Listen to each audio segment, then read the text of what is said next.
Fair enough. Hello again, Broncos country. We are back. Broncos football is back. We're ready for week 1. We're here for the pre-game podcast, and we got some great guests as always.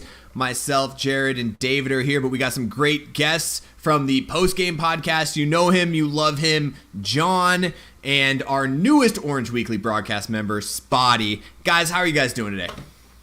I feel honored. This is my first show on the pregame show. Oh my gosh! Welcome. What's it take to get on this thing? By the way, it seems like a very high bar. Very or low bar. I don't know what it is. Well, it's so high that Kevin can't get over it, but that doesn't necessarily have to be a high bar. No. We are glad to have you on the Superior podcast, Jon. I know you guys. You could do great work on the post-game show. We're all friends. We all love each other. I don't know what the animosity is. There's a rivalry. There's a rivalry. But Spotty, so good of you to join us. Spotty may be joining us on the pregame podcast, and me specifically, a little bit more later this year, and so we'll look forward to that.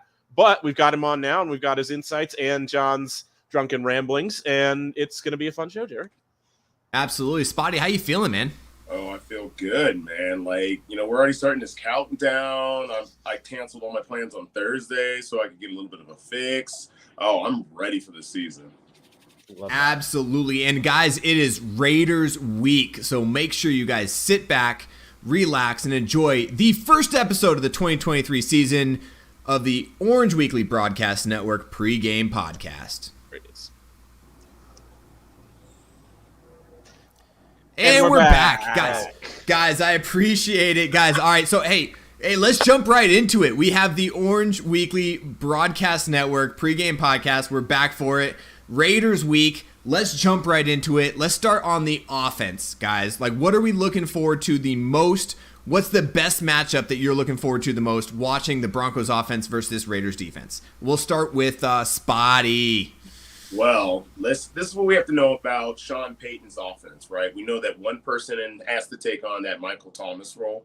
And knowing there's going to be a Michael Thomas role, there's someone else that's got all of the favorable matchups. So I'm believing that with Marvin Mims going to get more time on the field, he starts the first game off shining. He starts off bright. I'm going to tell you that right now. I'm guessing 75 yards receiving from Marvin Mims because he's not Hobbs is the one who's going to probably be on Cortland Sutton and Marcus Peters, who I believe Jon and I talked about him recently in the fact that he's that boomer bust guy. He's going to give you 7 interceptions probably in a year, but he's also going to give up about 2,000 receiving yards over the year. So I'm definitely looking at Marvin Mims to break on those ankles so that we can see a lot of yardage. Yes, I'm looking forward to that Trayvon Diggs type of a guy from Marcus Peters. But interesting spot to go with Marvin Mims, the rookie. Totally stole my answer. So really, that's it. I love it. I love it. Yeah, I love it too. What about that running back role? I mean, I'm excited. I swear to God, if you say Jaleel McLaughlin. I don't want to say Jaleel McLaughlin. Now you want to say it, yeah. I still don't believe in week 1 that he's going to have. You're insane. You're insane. No, you're probably week 1, right. I just don't no, see you're it. probably right. Go ahead. I think he's got the talent. I think he's going to develop to be that guy for us, to be that kind of wild card guy for us. But I think it's going to come down to a mix of all 3. So I'm just excited for the run game against their run defense. I think Sean Payton this year is wanting to prove a point with the run game, and I think it's going to happen starting week 1. And I don't think I think they're still planning on slow rolling Javonte Williams, which means I think it might be P. Ryan that's getting a majority of the carries this week. And he looked great this offseason, let's be honest. Absolutely. And we'll dive in a little bit further into the running back situation. So I'm going to change my answer again. Because it was going to be Jaleel McLaughlin, but that's you can too still close. keep Jaleel McLaughlin. We'll talk about it. But I am going to go with Mike McGlinchey against Max Crosby. And we talked a little bit about it in the Bourbon Broncos and OBS show. But Mike McGlinchey is a guy that you paid a ton of money to get. And a guy who you paid all that money to get to be the answer at a revolving door at right tackle. If you guys have ever seen that Cleveland Browns meme with the quarterbacks list named on that jersey. You could mean do the that. Denver Broncos meme? Well, you could do that too, but for right tackle especially over the last 5 or 6 years, it's just been absurd. And so you paid all of that money to Mike McGlinchey. He gets hurt in training camp. He doesn't have the time that you want your new starting right tackle, who you paid a lot of money to get, to have with an offensive line, because we know that chemistry is really important with a starting offensive line. But you still paid all that money and you expect to get a high-end player who can at least handle Max Crosby one-on-one some of the time.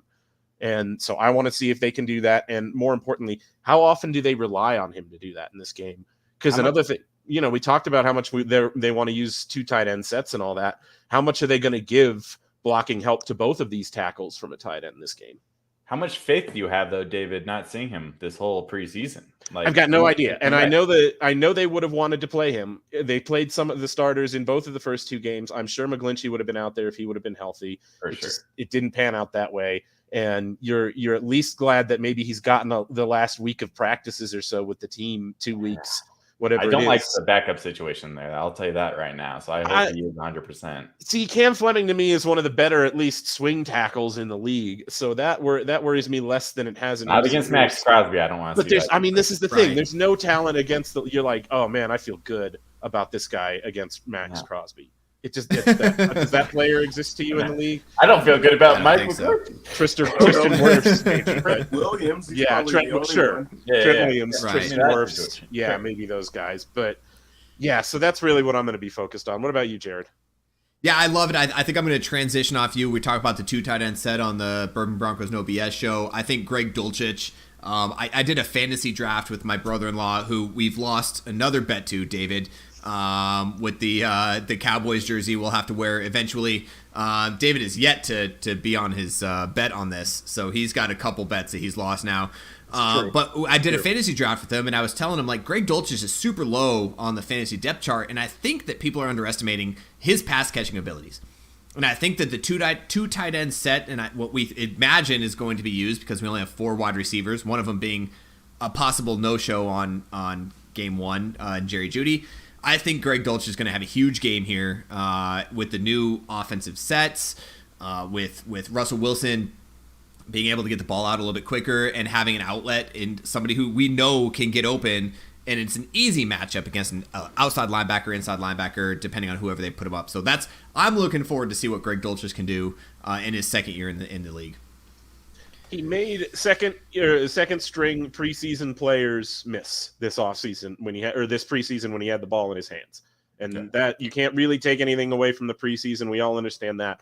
But that's at least what we saw him do last year too, was be elusive in the open field with the ball in his hand and shed tackles. And so if he's go ahead. And not for nothing, let's throw back to Noah Fant.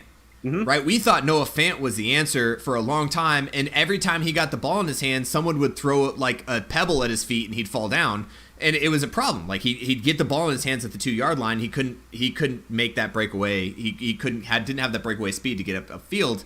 I think we have that in Greg Dulcich, and I think this year's his prove it year too as well. Yeah.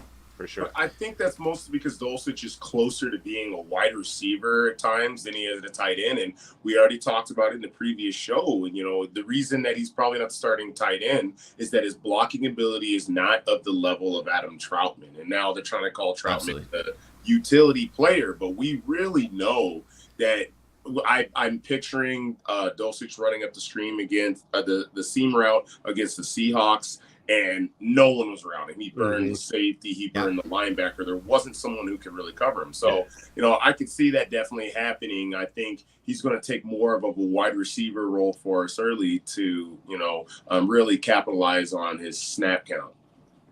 Well, I agree with all 3 of you. And I would say that this Raiders defense is supposed to be one of the worst in the league. So I am very excited to see what all of these guys that we've talked about can do, against this what's supposed to be a poor on paper defense. Yeah. Their second level is not great. Their linebackers they're up are there. not. I'm just saying they're up there as one of the worst in the league. Yeah, I mean, you got Max Crosby, and then who's next? Really? You know, and it's just a bunch. I mean, at this point, it's just names. It's guys like Jerry Tillery, Bilal Nichols. You know, guys who've been in the I league. literally don't know who you're talking about. You know, these are Chargers. I don't know if those are actual players. If you're mispronouncing their name, no, these are the players I've heard of. Luke Masterson is a player I've not heard of. Divine Diablo is a player I've only heard of because that name sticks like right out in your mind. PS2 or what PS are we on? Yeah, I'm still on PS2. Don't worry about it. Great. Anyway, well, you know, you're the only addition they made to last year's was really Marcus Epps at the strong safety, who they got from Philly. And Peters, right? Peters is their other free agent acquisition this season, right? Who is another year older, and was like you guys were saying, a big boomer bust corner in this league, but I think he's slowed down quite a bit. I'll be interested about. I'll see. I'll give him a little bit more credit than that to say I'm interested to see if he can make a difference on that defense. I mean, it's supposed to be a terrible defense, so fair enough. How many teams has Marcus Peters been on? Oh God, 3 or 4 at this. This is his third or fourth team. So yeah, I know it's I thought it was always the Ravens. Look at me. Well, and the other point for me is they've got, you got to rotate players on the defensive line, especially early in the season, especially in Denver for your first game of the season. The weather's going to give them a little bit of a break because it's only going to be in the mid 70s, so it's not going to be terribly hot and dry. But you've still got to, that Max Crosby, Chandler Jones, and those other two guys. That's an okay defensive line, but then you've got Malcolm Kuntz in there. You've got John Jenkins, Adam Butler. Tyree Wilson, their recent draft pick, who they're counting on, but it feels like they've got to have some development from one or two of those guys to really have an even decent defensive line, and I just don't know if it's going to come together for them. Well, absolutely. Go ahead, Jared. No, I was gonna say let's switch it up. I think we've destroyed the Raiders' defense enough as it is. If we're switching to our defense, I want to talk about our offensive line a little bit. Okay, yeah, absolutely. I'm a little bit concerned that they're going to be an elite offensive line this year. I'm maybe not elite. I'm not looking for elite. I'm looking for top half in the league is what I'm looking for. That'd be ideal. And I don't know. This is a good week 1 test with this defense from the Raiders. No, they're not an elite defensive line, but if we look crap against the defense of the defensive line of this Raiders team, I will be very concerned moving forward. Well, let's look historically. Like, their defensive line have always destroyed our offensive line. Max Crosby is the one outlier.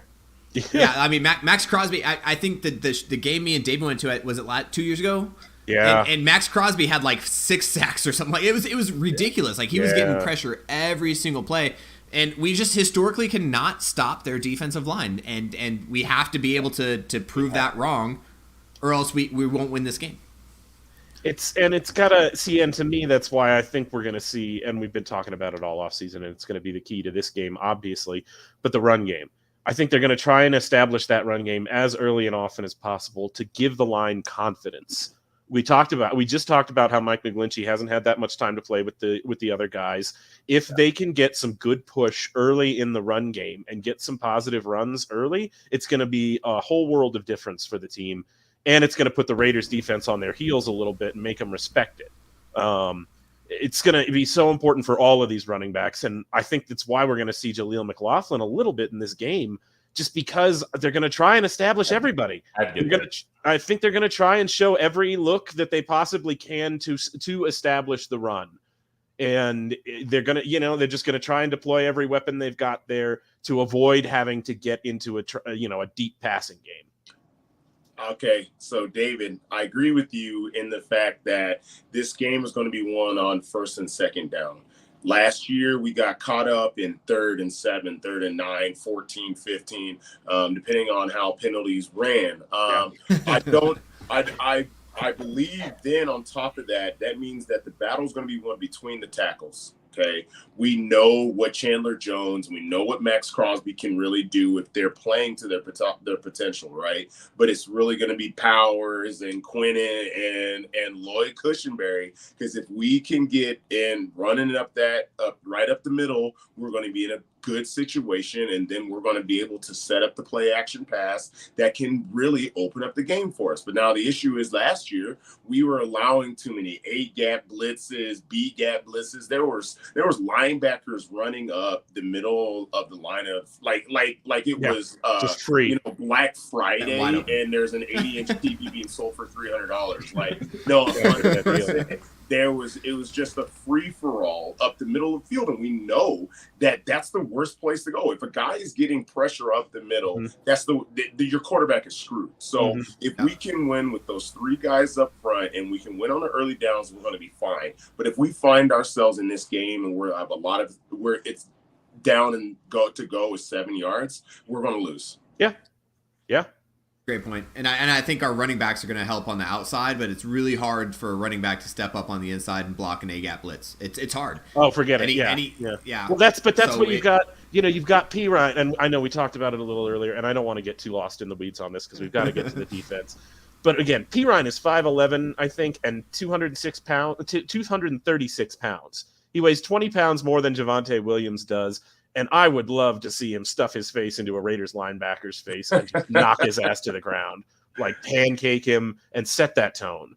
Or the fullback. Yeah. This is why the team kept a fullback, and I think he laid some pretty decent blocks in the preseason.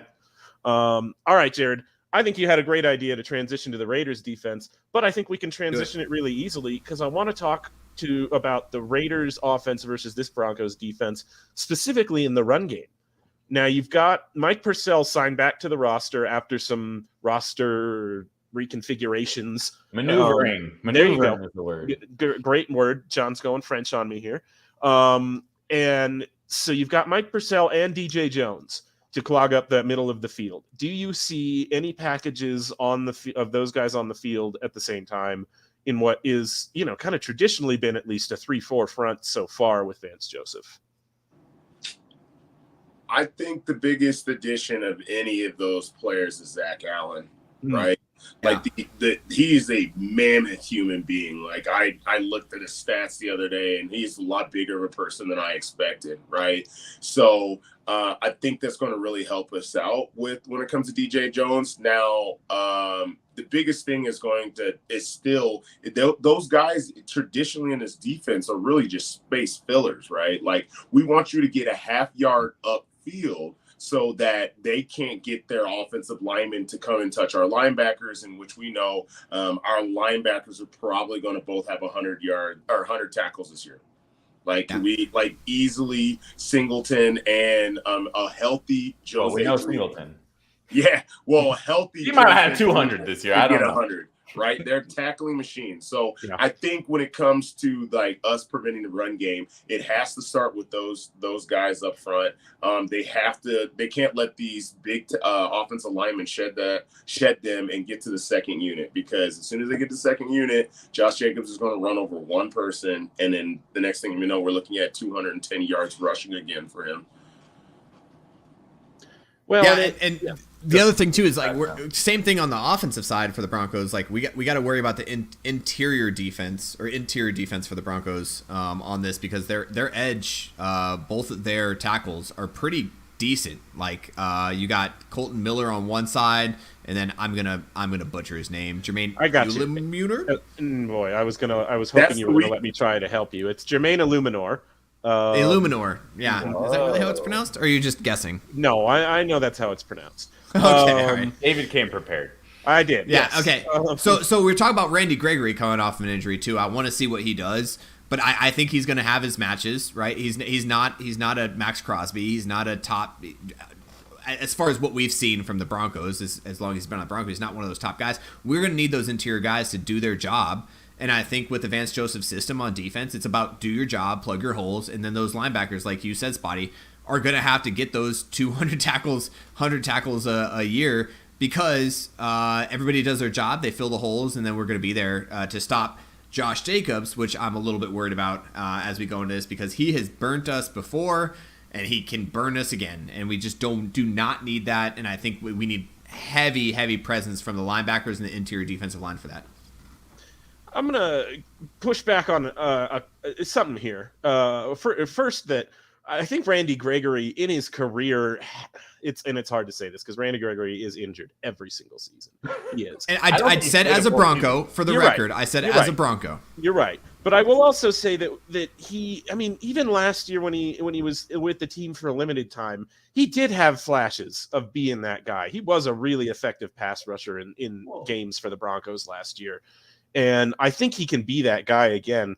I hope anyway. I also think that the Broncos do have, I mean, and you're right, those tackles are decent. Illuminor and Colton Miller are decent for the Raiders. I think there are matchups inside that they can exploit. The guard, Greg Van Routen, other guard, Dylan Parham, Andre James, the center. I think those are guys, at least you can contain on the middle as long. And here's what I don't want to see. I don't want to see Josie Jewell and Alexander Singleton trying to fire in there on A-gap run blitzes.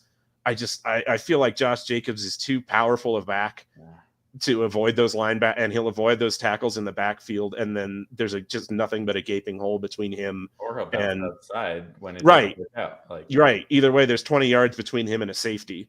And that's what I think could kill us in this game. We don't have to worry about him catching the football ball, though. So if we can stop them, it's the same as them, right? If we can stop them into those 3rd and 5s and longer, then we're not really worried about the Raiders at that point. Yeah, you're not worried about the running back out of the backfield making a catch and taking it for a first down. Right, yeah. While we're on the topic of the defensive line, we haven't talked about either in the Bourbon Broncos and OBS show or this show, Frank Clark. We haven't talked about much about the addition to him and what he can do. Now he was shadowed in Kansas City, and now he's coming here to try to maybe be shadowed by Gregory if he can stay healthy. He might be our guy. He might have to be our guy. What do we expect from him this game and through the season? Well, to me, this is a different question. I hate answering it this way. I'm sorry, Jared. But it's the depth that we have in the pass rushing, in what we have in the pass rush. So we have Frank Clark, we have Nick Bonito, we have all these guys that are expected to make this leap forward. And Frank Clark, he's made his name in the postseason, but that's about it, right? Like everyone's like, if you could just do that in the regular season, then you'd be like a Hall of Fame player. He hasn't gotten there yet, but obviously. So I'm just excited because, if you look, at one of what could be our strengths, surprisingly, is our depth at the pass rush position, surprisingly. So it'd be nice to see them filtering in and out and getting Frank Clark in there. And it might be surprising plays you aren't expecting them to be a factor on. I think we have that in us with the depth. And that's not something I could have said a month ago. I'll be honest. And to that point, it's one of the most, things I'm most anxious to see if it translates from the preseason or not. Right. Do Nick Bonito and Jonathan Cooper especially look like guys, big number 0? Randy Gregory, like all these guys. The same. Yeah. Do they all look like the same guys they were in the preseason? But to Jared's point specifically about Frank Clark, I think what you can expect from him in this game and this season is going to be, I like his position on the depth chart as a number 3 or 4 rusher. Like, I like him as a guy who can come in and get 3 or 4 pressures a game in a limited role, maybe half a sack every week, average. If he gets 5 to 8 sacks every season, you're great with that from your number 3 or 4 rusher. That's what I think they got him to be, and that's what I hope his role is going through the season if everybody's healthy. Even better, how about this, right? Mm-hmm. You talk about what Frank Clark has the potential of doing. Well, what if we can just put Frank Clark in on obvious pass rushing, opportunities, right? We've got Randy Gregory and Jonathan Cooper who've been doing really good about sealing the edges. Okay, they've been getting pressures on 1st and 2nd down, and then you get, hey, Frank Clark, we're going to give you a 3rd and 9. Go out and play like it's the postseason, right? And if he goes out and then he ends up with 7 sacks, 8 sacks on a season, I think that's a successful season for him. Yeah, 100%. Absolutely. And it'll be interesting too because I think I don't remember who it was. It was Frank Clark or Randy Gregory. It came out and said that it's interesting with this defensive scheme. They're actually putting him out in pass rush or in pass protect, like in coverage. a little bit more than he's used to. Like, it's used to be just like, hey, your job is to rush the passer. So I'm interested to see if either one of those guys, if that's, I forget who it was that said it, but if either one of those guys can go out into zone coverage and to be able to cover. I just don't know. We haven't seen either one of those guys in that role before. So that's going to be interesting to see in the Vance Joseph system. Prospect, Jared. Good. Yeah, well, hey, good thing we got a bunch of dudes on this team that used to be inside linebackers that we can throw in the pass rush. Oh, absolutely. I can't see where this is Yeah. going. Well, let's talk about it. No, I love it. Yeah. Oh, I want to see it like that. You would talk about the NASCAR. Spotty just went from 6 to midnight. Yeah, no, I love it. I love it because I love seeing those guys. I love seeing those used to be inside linebackers, not specific pass rushers, going out into the zone, going out into to see if they can cover the cover two, cover the flats. Let's see what they could do. I'm interested to see how they play it, but we'll see what happens. Yeah, well, and Chubb did not do well in that role when he was with us. No, well, neither did Von Miller. Do you remember? Like, let's throw back. Do you guys remember? Was it Vance Joseph? I think it was Vance Joseph's year. They threw Von Miller out constantly out into the coverage, and everyone was like, "The hell are you doing? This dude is a." It never worked. And not for nothing, Von Miller is a pass rusher, and he's going to be in the Hall of Fame. He's absolutely a great pass rusher, and he's one of the best to ever do it. But why are you putting him out into coverage when he's one of the best at getting to the quarterback? I don't think we have that guy on this team. I think that this system and who we have, the personnel, it fits Vance Joseph's system a little bit better. Yeah.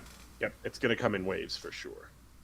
Yeah, which I'm not opposed to. Like, we don't need that Hall of Fame player in there. If we can have, and Spotty has made this point on previous episodes, if we can have like 5 or 6 players that are creeping up on 10 sacks, like the Eagles, man, that's what the Eagles. You can even talk about the Eagles secondary. Their secondary, the Super Bowl, they went to the Super Bowl, and you couldn't name 2 guys really that was there, right? Like Garner Johnson.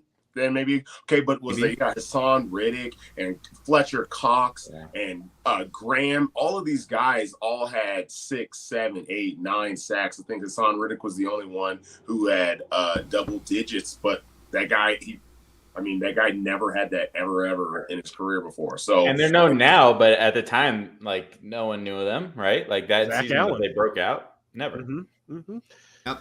Now, and so let's switch a little bit to that secondary while we've got a few minutes left. Because we've got the Broncos secondary. You've got Justin Simmons coming back, didn't play in the preseason, but not super concerned about him just because of the way they've talked about him this offseason, how he's been coaching up the defensive backs just as much as Vance Joseph has because he knows the system so well. And so that tells me there's not going to be a lot of catch-up time for him to get back into the flow of this defense. You're going to have Caden Stearns rotating in. You're going to have Kareem Jackson rotating in. Damari Mathis, obviously, PS2 back there, Patrick Surtain. We talked about we probably won't see Riley Moss in this game, but he is probably available if anybody, if something happens, if they have an injury. Jaquan McMillan, you might see come in at a certain point. The coaching staff really likes him. Isang Bassi made this team as the backup nickel. And especially with Kawan Williams out, he might be really important. What do you guys think is a key matchup in that secondary against Devontae Adams and friends? And friends.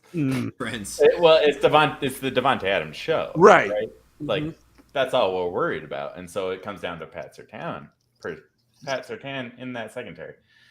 Aside from that, Damari Mathis, I'll believe it when I see it with that guy. And we saw it this preseason, and we saw it flashes of it before. He's put in a position where we never expected it from him, right? A year ago, 2 years ago, and so I hope he can develop to be our number 2 cornerback. I love that, but once I see it, I'll start getting on that hype train. Yeah, so he's the one that concerns me. See, I think it's Damari Mathis that we need to be looking towards, right? So when you have a true shutdown corner, and we know what PS2 can do, Jimmy Garoppolo is not going to be the fan of trying to put one of those balls in the general vicinity of PS2, right? So what he's going to do is he's going to see if Devontae's open early and often, and then he's going to make that second check, and he's going to go to Damari Mathis' side. I don't know who the wide receiver on that side is going to be. Okay, it's not in Hunter Renfrow because we know he's in the slot. Okay, Jacoby Myers out there. So what it really is going to be, because we know in these kind of situations, if your number one guy is taken away from you, it's that number two guy that you're going to give 10, 11 targets to during the game. So how does Mathis, step up in that spot? If he's going to see 10 and if he sees 10 targets in that game, he needs at least a couple of pass breakups. Yeah, I'm going to be interested, depending on what we see from the Vance Joseph system, right? Like, if I remember correctly, we played a lot of zone. We played a lot of zone, cover 2, Tampa 2, cover 3 on long passes.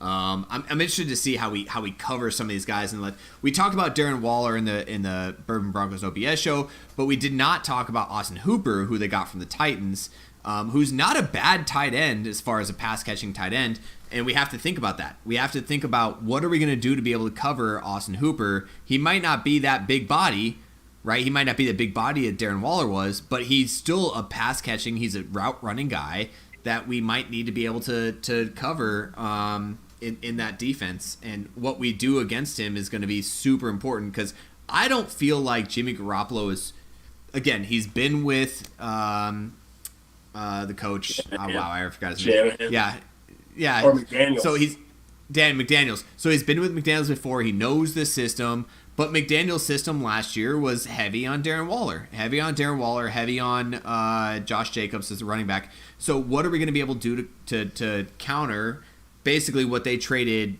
Austin Hooper for, getting rid of Darren Waller and got Austin Hooper for? Are we going to be able to cover that tight end?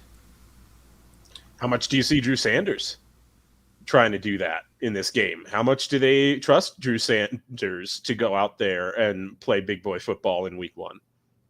I do. I don't think like I foresee us seeing Drew a lot.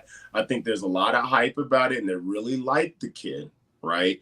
But what we don't need him to do is to make rookie mistakes in the first game of the year, right? Like, it's fine. Like, maybe later on, second, third week, we kind of build his snaps up. We get him a little comfortable with what he's doing, but this is no longer Arkansas football. This is no longer SEC football. Like, every man that's on the other side of you is as fast as you and as tough as you. And it takes some time for linebackers to know it. I mean, I think Micah Parsons is probably the only most recent example where a linebacker came in and they were do everything, and they were fine. I think most other guys kind of really struggle. Yeah, I'd be interested to see. I think that we're going to pull in a lot of Caden Stearns and Kareem Jackson sets just to be able to cover that. Because, again, not the big body, just a great route runner. I think Caden Stearns can be able to cover it. And I think if we're going to nickel sets, it's not going to be an extra corner coming in. I think it's Caden Stearns. Fair enough. I think Kareem Jackson and Caden Stearns are going to come in. Now, it also is interesting to think, like, we've had Kareem Jackson now for a few years. He's a little bit older. We'll see how much of a pitch count he's on. If he just, kind of plays half and half with Caden Stearns. But I think that we have the ability to cover him. I'm just interested to see as far as, like, the zone defense.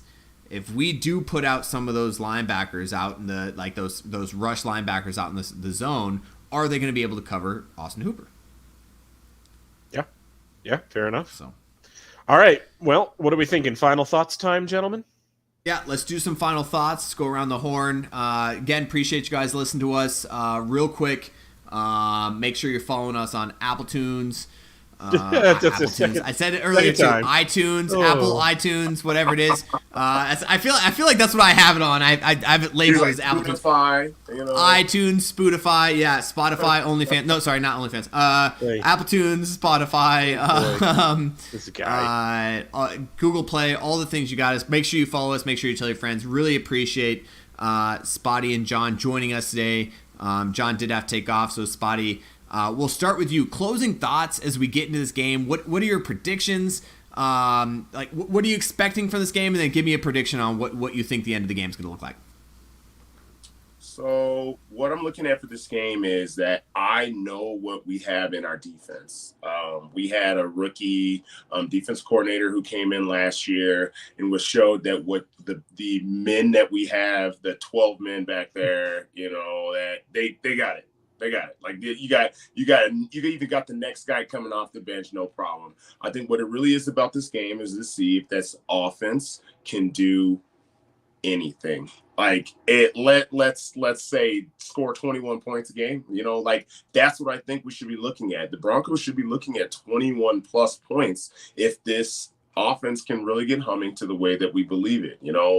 We've already talked about all the little matchups. If we nullify Max Crosby, better yet if he just has 2 sacks instead of 5, right? If we can prevent Josh Jacobs from reaching 100 yards, and if we can stop Devontae Adams from going over the top for whatever that last game of the season was, just magnificent football. If we can win in, I say, 2 of those matchups, the Broncos should be able to win this game. But of course, that's all going to come down to Russell and how he's going to play and how he's going to be the leader for this team. If the pundits have all said that he's lost the step, and if this is the game, first game off the gate where it really could show if we need to be maybe looking towards the future. Absolutely. Spotty, what do you think? If all those things go right, if all those things go wrong, what are you really predicting for this game? I'm saying the Broncos should win by 10 points. All right. What do you have, score prediction? Will Lutz, man, we traded for him, so give it an extra 3. Let's go.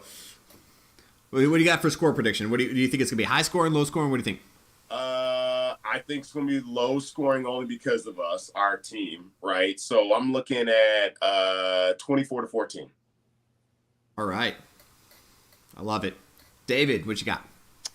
I am going to go a little bit lower scoring than Spotty, at least for the Broncos. I think 14 is probably good a score around for the Raiders, 14-17, because I do think the defense is going to hold up. I don't know about the offense getting going the way Broncos country wants it to quite yet. I feel like 20 points, maybe a score of 20-14 or 20-17 for the Broncos is where I'm going to land right now. I still have questions about whether Russell Wilson is really going to adapt to becoming a timing quarterback and a timing offense as opposed to a guy who freelances whenever he wants. And I think we're going to see glimpses of it. I think it's going to be a lot like we saw in the preseason. I think it's going to get better maybe as the game goes along, but I don't think it's going to be all the way there yet with either the run game or the pass game. And I think we're going to probably see, that's my prediction, 20-14. You said 17-14 earlier, just for the record. So 14-17 was my score range for the Raiders. It was, okay. It was always 20 for the Broncos. 20 for the Broncos, okay. Yes. I agree with you, David. Russell Wilson is still improving on the Broncos. He's still improving with the new coach. We didn't get to see him. The one game that you saw our offense go off, Russell Wilson didn't even play in. So I'm interested to see how he specifically can play in this game. I agree with both of you guys. I think our defense is going to show up. I am worried about Max Crosby based on what we saw in the preseason on our offensive line. Obviously, we didn't see Matt McGlinchey in the preseason, but we'll see what happens. I agree. I think the Broncos win this game. We start off 1-0. We have a pretty good history of winning season openers. But with that, I think I agree with you guys. I don't think they score 2 touchdowns. I think they get 10. I think you get maybe a touchdown on a lucky draw, and then a field goal, and then we score. I'm thinking 17. So I'm going 17-10 Broncos on this one. I do have a good feeling about this coaching staff. I have a good feeling about this team. I do have some worries. Obviously, I think each week as we do this, we're going to have some worries on the opposite team side. But I think that we can come out on top with this. So, yeah. Thank you guys so much. I appreciate y'all joining me. Spotty, thanks again. Thanks again for coming on. You're going to see a lot more Spotty on the pregame podcast. This is a lot of fun. Thanks again for listening. Make sure you are telling your friends, family, loved ones your acquaintances, work acquaintances. Just post it on random billboards if you have a chance. Orange Weekly Broadcast Network pregame podcast. And with that, guys, I appreciate you being here. I appreciate everyone listening. And we end it always on a very strong Go Broncos.